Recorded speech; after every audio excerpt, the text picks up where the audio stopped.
চলুন আজকে আপনাদেরকে চায়নার একটা গ্রাম দেখাই, যেখানে গরুর মাংস সহ বিভিন্ন ধরনের মাংস বিক্রি করা হয়, যেগুলো হালাল।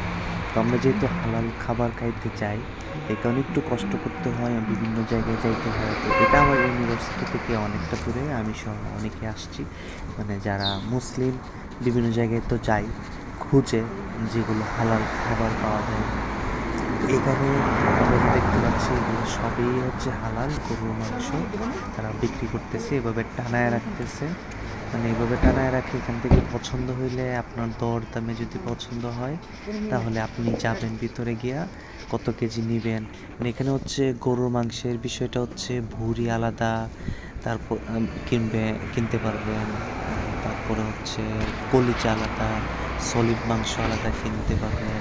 মানে সবগুলো আলাদা আলাদা আর কি, হাড় আলাদা এবং আলাদা আলাদা প্রাইস। তো এখানে যে দেখতে পাচ্ছেন, এই যে ওনারা হচ্ছে চাইনিজ। এটা হচ্ছে একটা সুন্দর একটা গ্রাম। তারা এখানে মূলত এইটাই মানে কইরা খাওয়া, থাকা, সব কিছুর খরচ চালায়, অর্থাৎ এই ব্যবসা করেই তারা এটা মানে জীবনযাপন করে। তো এখানে যে এই এরিয়াটা পুরাটাই হচ্ছে মাংস বিক্রি করে, লাইক গরুর মাংস, মুরগির মাংস, তারপরে হচ্ছে হাঁসের মাংস, ছাগলের মাংস, খাসির মাংস, মানে সব কিছুই এখানেই বিক্রি করে। এছাড়াও অনেক জায়গা আছে, প্রত্যেকটা দোকানে দোকানে, অনলাইনেও কিন্তু মাংসের মাংসের অভাব নেই। কিন্তু বেসিকলি আমরা এখানে আসার মূল কারণটা হচ্ছে হালাল মাংসের প্রতি। এই যে উনি দেখতেছে কষ্ট করতেছে, মানে এখানে প্রত্যেকটা মানুষই পরিশ্রমী।